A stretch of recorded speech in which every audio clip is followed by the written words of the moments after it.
अस्सलामुअलैकुम, क्या हाल है आप सबका? खैरियत से हैं जी। अभी जैसे कि आप बाहर देख सकते हैं, बहुत प्यारी सी धूप निकली हुई है और इस टाइम पे यहाँ पे बहुत ज़बरदस्त सा मौसम हुआ है। आई कैन से कि समर फाइनली आ चुका है, समर्स यहाँ है। और यहाँ पे मेरी बेटी अपना ब्लैंकेट फ़ोल्ड करना सीख रही थी और मुझसे साथ साथ पूछ रही थी कि मैं ठीक से कर रही हूँ। और जहाँ पे उसको कुछ आइडिया लेना होता था तो वो साथ साथ मुझसे पूछ भी रही थी। बच्चों को मेरी कोशिश ये होती है कि वो उनको आप किसी एज में वेट ना करें कि वो इतने बड़े हो जाएंगे तो वो तब कर लेंगे। अच्छा होता है कि आप साथ साथ उनको विद टाइम सिखाते रहें ताकि जब वो एक सर्टेन एज तक पहुँचे वो चीज़ उनकी एक मतलब नेचर में आ चुकी हो और वो उनको आदत हो गई हो कि काम इसी तरह से होते हैं और इसी तरह से हमें सब करना होता है। क्योंकि शुरू से जब वो चीज़ों को देखेंगे किस तरह से वो आप कर रहे हैं, सबसे पहले वो आपके वर्ड्स को इतना नहीं समझ सकते जितना वो आपके एक्शंस को समझेंगे। सबसे बेस्ट होता है बच्चों को सिखाने का तरीका कि आप उनके साथ साथ करते रहें, उनके साथ मिल के सब कुछ करते रहें और उनको गाइड करते रहें कि वो अब ये करें। एटलीस्ट ज़्यादा नहीं तो उनकी खुद की जो चीज़ें हैं, उनके खुद के जो काम हैं वो उनको खुद करने चाहिए।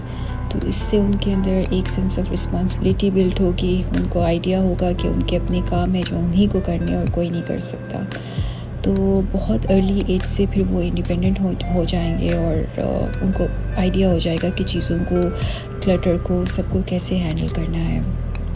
ठीक इसी तरह मैं इससे पूरा अपना जो प्ले एरिया है जहाँ इनके टॉयज़ वगैरह होते हैं वो सब साफ़ वगैरह करवा रही थी कि आप साथ साथ करो, अपना सोफ़ा मूव करो, जहाँ पे होना चाहिए वहाँ पे आप रखो। तो वो अपनी पेस, अपनी स्पीड के हिसाब से उसको लेके जा रही थी वहाँ पे और जो चीज़ रास्ते में आ रही थी उसको भी समेटती जा रही थी। ऑनेस्टली ये सब चीज़ें करने का कोई ये नहीं है कि कोई कर नहीं सकता है और हम इतने मासूम बच्चों के साथ क्यों इतना जुल्म कर रहे हैं। क्योंकि अक्सर लोगों से मुझे यही सुनने को मिलता है कि मैं बहुत ज़ालिम हूँ और मैं छोटे छोटे से बच्चे, मासूम बच्चों से काम करवाती हूँ। बट मैं उनसे कोई ऐसा काम नहीं करवाती हूँ जो उनके लिए ख़तरनाक हो या उनको उससे कहीं कोई चोट लग जाए या कुछ।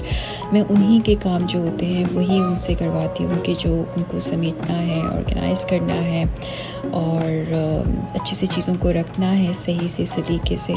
ये मेरी कोशिश होती है। क्योंकि आजकल के ज़माने में मुझे ये चीज़ बहुत एक पार्ट मिसिंग लगता है बच्चों में, इंक्लूडिंग पेरेंट्स। मैं उनको भी एक्यूज़ करूँगी इस चीज़ पे क्योंकि वो खुद, उनको दिल नहीं करता है और वो थोड़े लेज़ी हो जाते हैं और वही फिर बच्चों में भी आता है और वो भी ऐसे ही हो जाते हैं। तो जैसे मैंने पहले आपको कहा कि हम खुद उनके लिए एक चलता फिरता एग्ज़ाम्पल हैं। जो हम करेंगे वो एग्जैक्टली वैसे करते हैं और सब बच्चे एक जैसे होते हैं। अल्लाह ने किसी बच्चे को ऐसे नहीं कहा कि वो स्पेशल है तो उसको मैं यहाँ भेज देता हूँ इस फैमिली में और ताकि वो इनको तंग ना करे। हर बच्चे अपनी तरह से एक जैसे होते हैं। ये हम हैं जो उनको ट्रेन करते हैं, उनको मतलब एक किस्म का तराशते हैं। और यहाँ पे आप देख सकते हैं कि मैं साथ साथ खुद भी समेटती जा रही थी चीज़ों को ताकि मेरी बेटी को ये दिखे कि मम्मा भी साथ में कर रही हैं और मैं अपनी चीज़ों को समेट रही हूँ और वो अपनी चीज़ों को समेट रही है। और यही मैं उसको वर्बली भी कहती रहती हूँ साथ साथ कि ये आपकी चीज़ें हैं, आपको समेटनी हैं। और ये इस तरह से सब क्लटर कर उठा रही थी जितना उससे हो पा रहा था। और इस तरह से बच्चों में बहुत चीज़ें आती हैं। अभी आप देखें वो नीचे से घुस के भी कुछ टॉयज़ वगैरह थे उसके, वो उनको भी निकाल के रख रही है। और डीप क्लीनिंग इस तरह से बच्चे भी सीखते हैं कि अंदर अंदर से चीज़ें समेटनी है, खाली ऊपर ऊपर से साफ़ नहीं करना। तो काफ़ी चीज़ें आप एक छोटे से एपिसोड से बच्चों को सिखा सकते हैं। एंड ट्रस्ट मी, जितना आप इनको 5 साल से पहले इनपुट कर दें इनके जहन में, उतनी जल्दी ये याद करेंगे और इनके जहन में भी रहेगा। और अब लंच का भी टाइम हो रहा था और मुझे समझ में नहीं आ रहा था कि क्या बनाऊँ एज़ यूजुअल। तो मैंने सोचा कि मैं आलू बैंगन बनाती हूँ। यहाँ पे मैंने बैंगन को अच्छे से वॉश करके उनको स्टोव के ऊपर रख दिया ताकि वो अच्छे से जो है वो जल जाए उनकी स्किन। और फिर उसके बाद मैंने उनको प्लेट में निकाल लिया। साइड में ही मैंने चावलों को भी सोक करके रख लिया है ताकि जब तक सालन प्रिपेयर हो रहा है ये भी अच्छे से भीगे रहें और फिर इनको प्रिपेयर कर दूँ। अब आधा किलो बैंगन में मैंने तकरीबन 2 मीडियम साइज़ के टमाटर लिए हैं और एक पूरा क्लॉव लिया है गार्लिक का, सॉरी पूरा गार्लिक लिया है मैंने, और उसको मैंने फिर छील कर सीधा टमाटर के साथ ही मैं ऐड कर रही हूँ। और साथ ही मैं जिंजर डाल रही हूँ। ये मैंने पहले से धोकर अच्छे से रखा हुआ था क्योंकि मैं इसकी स्किन के साथ इस्तेमाल करती हूँ, तो इसीलिए मैंने सीधा छोटा छोटा सा काट कर चंक्स में इसको ब्लेंडर में डाल दिया। अब थोड़े से पानी के साथ इसको ब्लेंड कर दिया और ये अच्छी सी प्यूरी बन गई। और आपकी सफाई भी बहुत ज़रूरी है साथ साथ आप साफ़ करते रहेंगे तो फिर लास्ट में आपको इतना हेडेक नहीं होता है कि किचन बहुत गंदा हुआ था एंड स्टफ लाइक दैट। और अब यहाँ पे एक बड़ा लार्ज साइज़ का अनियन मैंने काट लिया, उसको रफली चॉप कर लें। आप चाहे तो उसको स्लाइस भी कर सकते हैं। मैंने यहाँ पे इसको बड़े बड़े चंक्स में चॉप कर दिया है। और अब क्योंकि बैंगन थोड़े से कूल डाउन हो गए थे तो मैं अब इनकी स्किन वगैरह सब अच्छे से उतार रही हूँ। आप चाहें तो कुछ पार्ट उसका छोड़ भी सकते हैं क्योंकि उससे बहुत अच्छा एक स्मोकी सा फ्लेवर आता है, तो मैंने कई कई जगह पे वैसे ही रहने दिया क्योंकि मुझे और मेरे हस्बैंड को वो फ्लेवर बहुत पसंद है।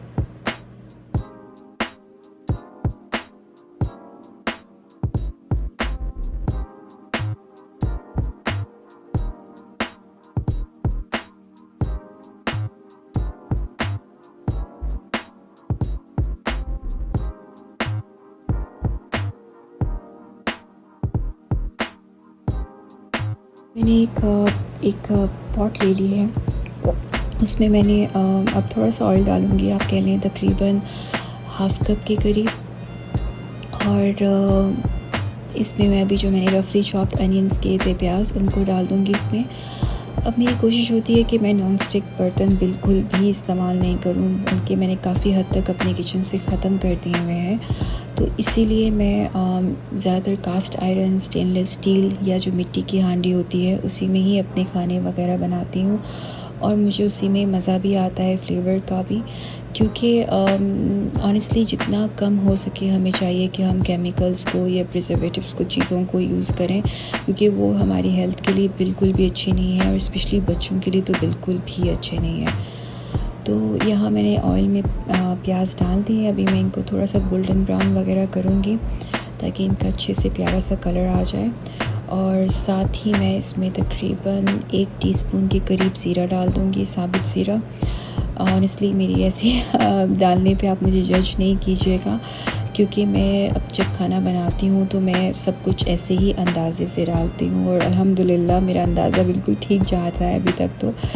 और मैंने यहाँ पे 2 मीडियम साइज़ के तेज़ पत्ते डाल दिए थे, थोड़ा सा बादियान का फूल डाल दिया था, 1 फूल, और 6-7 सब्ज़ इलायची डाल दी थी, और कोई आप कह लें हाफ़ टी स्पून के करीब मैंने साबुत लौंग डाल दिए, और हाफ़ टी स्पून के ही करीब मैंने काली मिर्च साबुत डाल दी।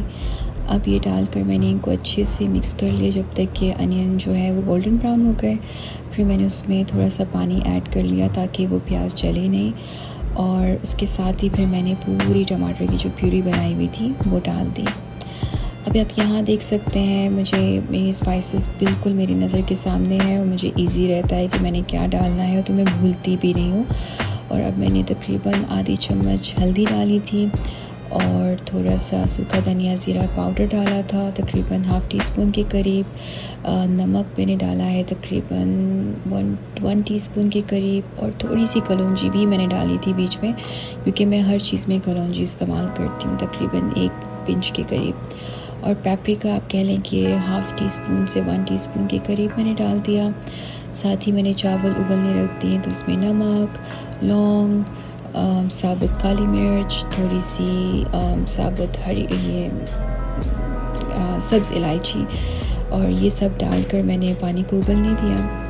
अब यहाँ जैसे ही मसाला रेडी हो रहा था, मैंने साथ ही उसमें जो बैंगन है पील हुए वो ऐड कर लिए हैं, तो उनको मैश करना शुरू कर दिया। आप चाहें तो आप ऐसे चंक भी छोड़ सकते हैं, लेकिन मैंने उसको अच्छे से मैश कर दिया। यहाँ पे मेरी बेटी आ गई थी, उसको चोट लग गई थी और वो मुझे कह रही थी सब कुछ मुझसे वापस ले ले, मुझे नहीं चाहिए।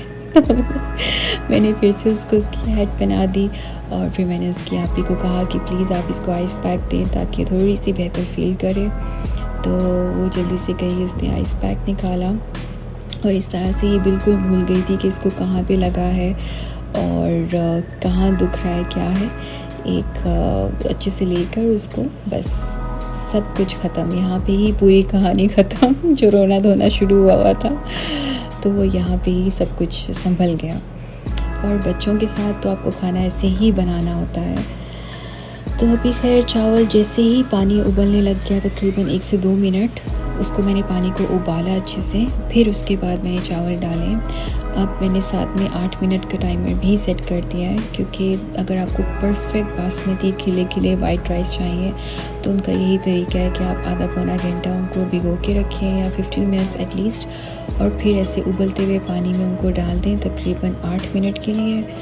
और अभी यहाँ पे मसाला भी रेडी हो गया था तकरीबन, तो मैंने कुछ आलू पील करके डाल दिए तकरीबन 4-5। और इस मोमेंट में मैं ये मसाले और ये सब इसलिए डाल रही हूँ क्योंकि जो बच्चों का खाना था, सालन था, वो मैंने अलग कर लिया है। और अब मैं इसमें थोड़ी सी हरा मिर्च जो होती है लाल, वो तकरीबन 1 से 2 टीस्पून के करीब, और थोड़ी सी कश्मीरी मिर्च पाउडर, जो आप कह लें देगी मिर्च पाउडर होता है, वो तकरीबन 1 टीस्पून के करीब वो भी डाल के मिक्स कर लिया। और अब इस चना आपको मैं कह रही हूँ कि आपका हो गया तो अब आप वापस रखें, तो उनसे खुल नहीं रहा था, तो फिर मैंने हेल्प आउट किया तो वो अंदर फेंक के हो गया काम तमाम। बच्चों के साथ ऐसे ही सब कुछ रहता है। और अभी यहाँ चावल में मैंने बड़े बड़े से होल्स कर दिए स्ट्रेन करने के बाद, और थोड़ा सा मैंने तकरीबन 1 टेबलस्पून के करीब विनेगर, वाइट विनेगर भी डाल दिया, ताकि इससे बहुत अच्छी खुशबू आती है चावलों में। और होल्स इसलिए किए ताकि उनको अच्छे से स्टीम मिले। और यहाँ मैंने टाइमर सेट कर लिया तकरीबन 12 मिनट्स का। तो साथ में जो चावल हैं वो भी दम पे हो रहे हैं और सालन भी तकरीबन रेडी हो रहा है। और यहाँ ये मैंने एक स्विलिंग का कंटेनर लिया था, वैक्यूम सील। इसमें यूजुअली मैं अपनी हरी मिर्ची या कोई भी फ्रूट्स हो, कुछ भी हो, मैं स्टोर करती हूँ पेपर टॉवल में अच्छे से रैप करके। तो वो अच्छे से मतलब काफ़ी टाइम तक निकल जाता है, मतलब सब्ज़ी है, फ्रूट्स वगैरह अच्छे से निकल जाते हैं, ख़राब नहीं होती हैं, और प्लस उनमें फ्रेशनेस वैसी की वैसी ही रहती है।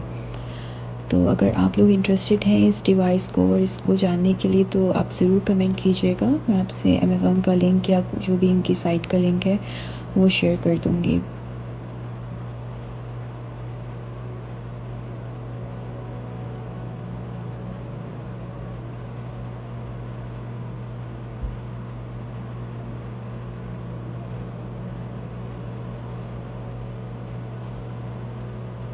ये कोई केबल नहीं है एक्चुअली, ये चार्जेबल होता है, तो आप इजीली इसको चार्ज करके रख सकते हैं। मेरे इजीली तकरीबन आप कह लें 3-4 महीने गुजर जाते हैं इसको चार्ज किए हुए, तो इतना मुझे स्ट्रेस नहीं होता है इसको बार बार चार्ज करने का।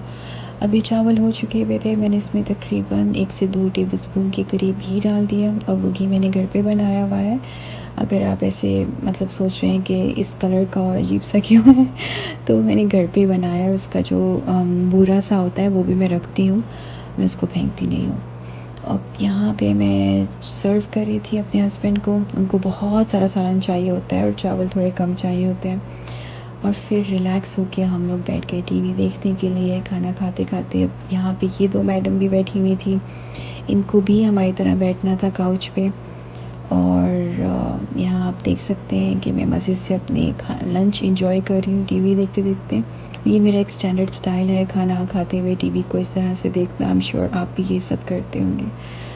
और ये जनाब नाक डाल होके रिलैक्स्ड होके बैठ गए, क्योंकि ये अक्सर मुझे ब्लेम करते हैं कि वो जो गेन कर रहे हैं वेट, वो सिर्फ़ और सिर्फ मेरे खानों की वजह से है।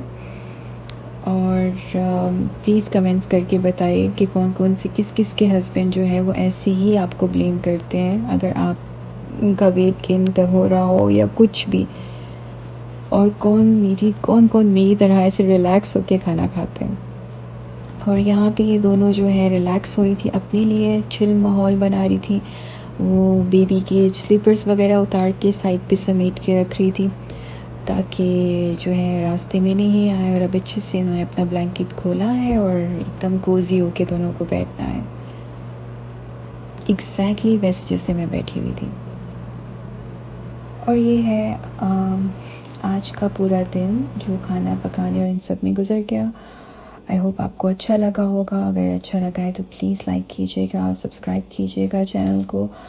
और कुछ भी आप देखना चाहते हैं या कुछ भी आपको मतलब कोई नेक्स्ट ब्लॉग के बारे में कोई भी आप सजेशन देना चाहें तो प्लीज़ कमेंट में कीजिएगा। ठीक है, चलिए अपना बहुत सा ख्याल रखिएगा। अल्लाह हाफ़िज़।